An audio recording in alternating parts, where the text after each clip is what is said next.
Hey everyone, and welcome. Have you ever listened to the Quran being recited and just been amazed by the sound?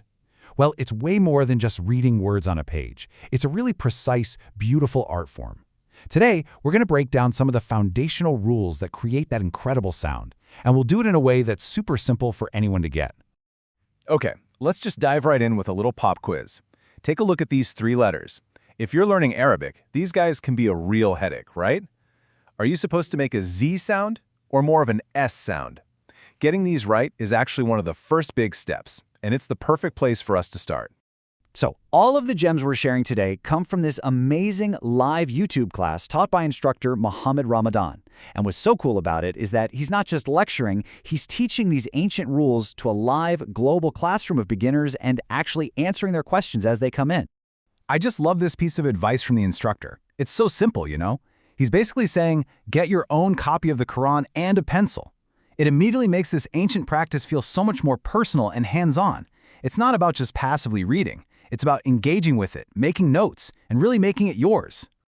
Okay, so let's get into our first big concept. The answer to that question I asked at the beginning?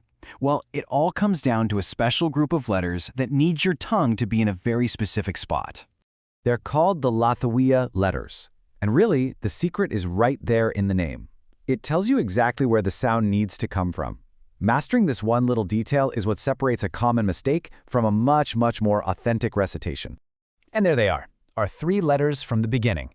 For every single one of these, the sound is made by lightly, and I mean lightly, placing the tip of your tongue on the edge of your top front teeth. A good way to think about it is the TH sound in the English word the. It's that exact same placement. And this is a perfect example of what he means. The instructor points out how a lot of people might accidentally use a Z sound, but he corrects them saying, nope, for the letter thou, your tongue has to come out just a tiny bit. It's a small physical change, but it makes all the difference in the world to the sound. All right, so we've talked about individual letters, but a huge part of what makes Quranic recitation so melodic, almost like a song, is its rhythm. And that rhythm comes from this really cool concept of stretching out certain vowel sounds. This idea is called mad. And what's really fascinating is how you measure the length of the stretch. It's not in seconds or milliseconds, it's in movements. Just think of the time it takes to tap your finger up and down. It's this simple, physical counting method that makes the timing feel so much more natural to learn. So the trick is knowing when to stretch and for how long. There are two main types to know. You got connected mad, which is when the vowel and the little symbol that triggers it, the hamza, are both inside the same word. Then you have separated mad, which is when they're in two different words right next to each other. It's a subtle difference, for sure, but getting it right is crucial for that perfect rhythm. Okay, let's explore two more really unique phonetic rules that give the recitation its special character. These aren't just about how you say a letter, they're about adding texture and this incredible resonance to the sound. First up, we have something called qalqala. The best way to think about this is like a little bounce or an echo.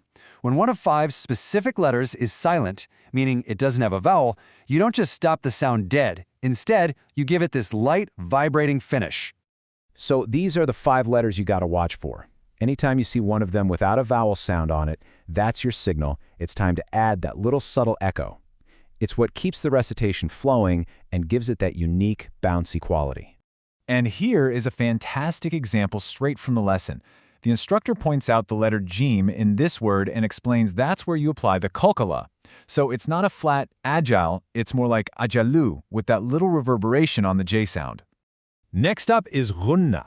This one is a beautiful, humming, nasal sound. It only happens on 2 letters, noon and mim, and only when they're stressed, which you can spot by a little W-looking symbol above them.